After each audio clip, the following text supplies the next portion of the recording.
Hey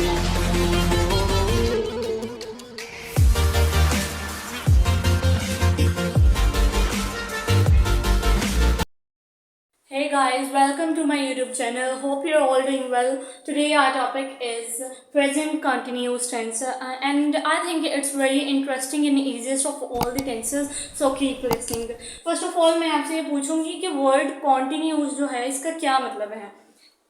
ये word जो continuous है ये continuous से निकला है जिसका मतलब है जारी. मतलब कि काम अभी जारी है, काम खत्म नहीं हुआ. जैसे मैं आपको पढ़ा रही हूँ तो ये काम अभी जारी है, मैंने आपको पढ़ाना खत्म नहीं किया, अभी मैं पढ़ा रही हूँ. मतलब जो काम जारी है वो प्रेजेंट कॉन्टिन्यूस में आता है. यही इसकी आइडेंटिफिकेशन में भी यही है कि रहा है, रही है और रहे हैं वगैरह आता है उर्दू फिकरात के आखिर में. तो इसी से हम आइडेंटिफाई करेंगे कि जो काम अभी चल रहा है, अभी ख़त्म नहीं हुआ, वो प्रेजेंट कॉन्टिन्यूस में आता है. Now moving towards the formula, हमने आइडेंटिफिकेशन कर ली कि प्रेजेंट कॉन्टिन्यूस टेंस का सेंटेंस है. उसके बाद हम देखेंगे कि इसको इंग्लिश में ट्रांसलेट कैसे करना है.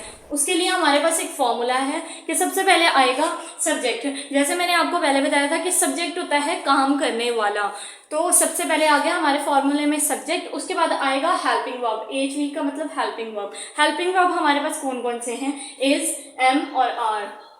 इज हमारे पास यूज होता है सिंगुलर. जो कोई भी सिंगुलर थिंग है उसके साथ हम इज लगाएंगे. जैसे ही, शी, इट, ये जो प्रोनाउंस है इनके साथ हम हमेशा इज लगाते हैं. उसके बाद आ जाता है are.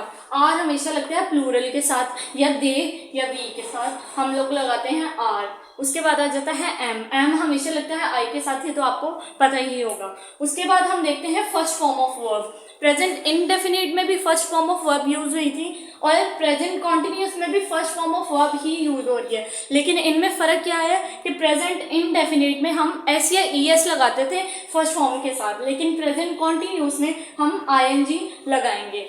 First form of verb plus I N G और लास्ट में आ जाता है हमारा ऑब्जेक्ट, यानी जिस चीज़ पर काम किया जा रहा है.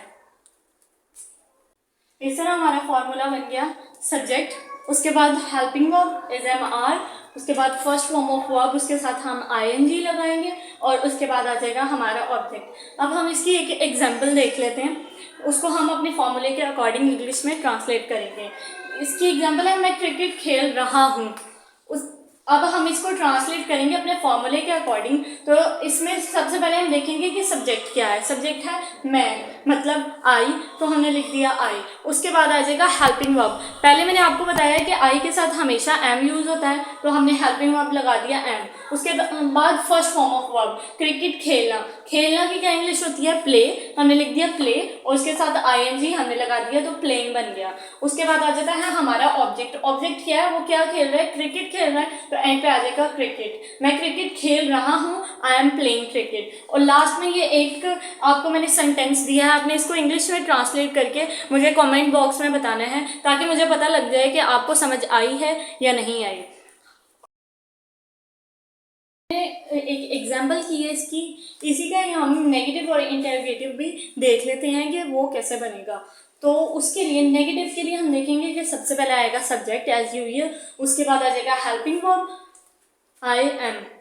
लेकिन नेगेटिव में ये होता है कि हेल्पिंग वर्ब के बाद हम लगा देते हैं नॉट, जिससे पूरा सेंटेंस नेगेटिव में चला जाता है. आई एम नॉट, उसके बाद first form of verb I N G and object, बाकी सेंटेंस बिल्कुल वैसे ही रहेगा, बस हेल्पिंग वर्ब के बाद नॉट हम लगा देंगे.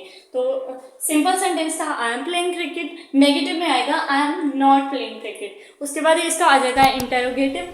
तो इंटरोगेटिव में हम हेल्पिंग वर्ब को स्टार्ट में ले जाते हैं, सब्जेक्ट से पहले ले जाते हैं हेल्पिंग वर्ब को, और नॉट हमारा खत्म हो जाएगा, बाकी सारा कुछ वैसे ही रहेगा और एंड पे आ जाएगा question mark. I am playing cricket, I am not playing cricket, और interrogative am I playing cricket. मैंने आपको प्रैक्टिस करने के लिए दिया है उसका आपने सिंपल, नेगेटिव और इंटरोगेटिव तीनों सेंटेंसेस इंग्लिश में ट्रांसलेट करके और मुझे कमेंट करना है, ज़रूर करना है, ताकि मुझे पता लग जाए कि आपको मेरी समझ आई है या नहीं आई। और फर्दर अगर आपको कोई डाउट होगा तो भी आपने मुझे कमेंट्स में ज़रूर बताना है। टेंसेस की आपको अलग प्लेलिस्ट मिल जाएगी और जब टेंसेस हमारे ख़त्म हो जाएंगे उसके बाद हम अपनी वोकेबलरी और स्पीकिंग स्किल पर काम करेंगे। So stay with me and if you find this video helpful, so do like and subscribe this channel and take care and keep practicing. Bye.